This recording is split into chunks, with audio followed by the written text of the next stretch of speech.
မင်္ဂလာပါခင်ဗျာဒီနေ့ကတော့ကျွန်တော်ကခံရှိပါတဲ့ရှီအမျိုးသားကိုလာပြီးမုတ်ပြပါမယ်ခင်ဗျာဒီရှီရဲ့နှစ်ပါးကျတော့ပငတ်ရှိကိုလို့ခေါ်ပါတယ်ခင်ဗျာဒီရှီအမျိုးသားကတော့ကျွန်တော်ကပထမခေါက်ပြည့်စည်နေရမှာပတ်ပြီးလောက်လာတဲ့နေရာမှာပပလေးနှစ်ခေါက်လောက်မုတ်ပါမယ်ခင်ဗျာပြင်းလီနဲ့ချောက်အောင်ရင်တိုက်ပါမယ်ခင်ဗျာဒီချောက်នេះ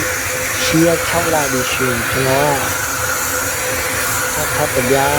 လုံးမဟုတ်ပါမယ်ခင်ဗျာ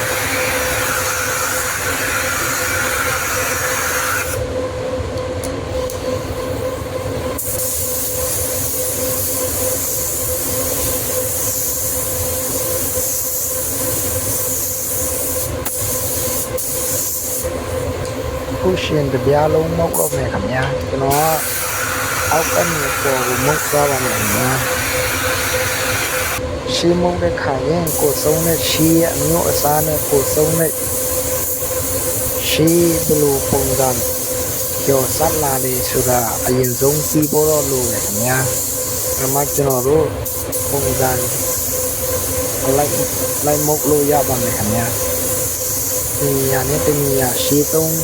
တမတူကြပါဘူးခင်ဗျာ